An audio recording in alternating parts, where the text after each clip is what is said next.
আসসালামু আলাইকুম, welcome back to my YouTube channel. তোমরা ভাবতে পারবে না যে 1 ঘন্টার মধ্যে আমাদের এই নদীর জল এত উপরে চলে যাবে। আমরা কেউ ভাবতেই পারিনি। তো তোমরা স্বচক্ষে দেখো এবং বুঝতে পারবে যে আমাদের নদীর এই যে ফরাস দেখতে পাচ্ছ, এই ফরাসের উপর দিয়ে জল চলে যাচ্ছে। এত পরিমাণে জল যাচ্ছে যে ফরাসের দুই দিকের যে ঢালাই রাস্তাগুলো আছে সেগুলো নদীর জলের স্রোতে ভেঙে চলে যাচ্ছে এবং মানুষজনের এত অসুবিধা হচ্ছে না। দেখলে বুঝতে পারবে না। তো তোমরা আমার সাথে দেখো এবং দেখলে বুঝতে পারবে যে কেমন কতটা স্রোত নদীর জলের। নদীর জল এত দ্রুত বেড়ে গেল, মানুষ দেখে অবাক হয়ে গেছে।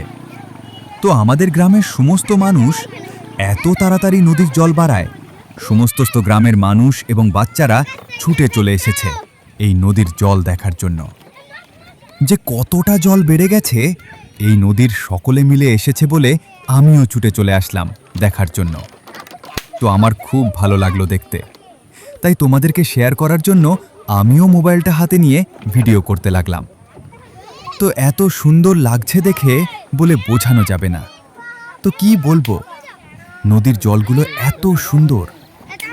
অল্প যখন জল থাকে নদীতে তখন জল নোংরা হয়ে থাকে। আমি অনেকক্ষণ ছিলাম ওখান থেকে চলে দোকানে আসবো বলে ভাবছিলাম, কিন্তু আসতে পারলাম না। এত সুন্দর জল দেখে ঘন্টাখানিক পরে এত জল বেড়ে গেল, দোকান থাকা গেল না। 12 ঘন্টা পর এই যে নদীর চড়াট দেখলে, এগুলো তুলে উপরে রেখে দিল যাতে পরের বছর আবার এই চড়াটগুলোকে পেতে দিতে পারে।